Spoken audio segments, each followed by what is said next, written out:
So your bike went from this to this, and now these don't match. What are you gonna do? No, put away your wallet. I've got a solution for you. So in this video, I'm gonna show you 2 cheap and easy ways to strip anodizing from old parts. And make sure you stick around to the end of the video, because I'm gonna show you a really cool and easy way to add a neat effect to your parts.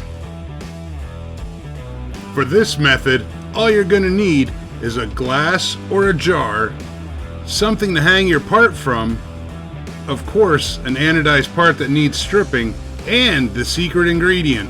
And that ingredient is degreaser. I used greased lightning, but I've heard some other brands work too. All you do is just fill up the jar full of degreaser. Now all you need to do is set your timer. No, not that one. The one on your phone will work just fine. Wait 45 minutes or so and give it a quick rinse, and voila! You have a part that has no anodizing on it. Now how cool and easy is that?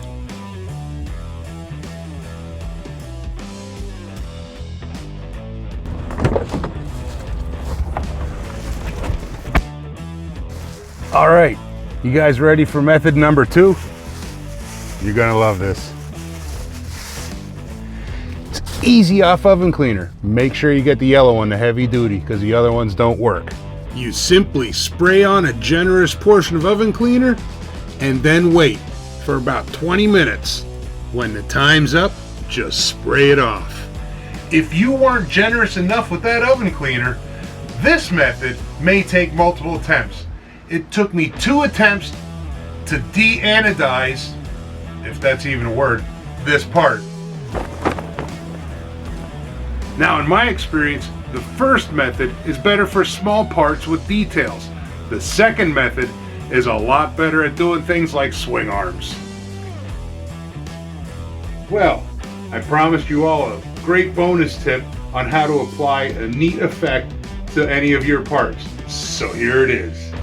Start off by prepping your surface as you normally would.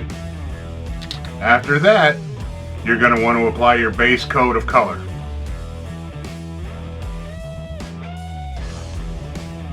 And here's a secret. You want to use that rubberized shelf liner to lay down as a template for your pattern. Once the shelf liner is securely in place, just mist your secondary color over top and you're done. And just like that, you have a faux carbon fiber finish on your part.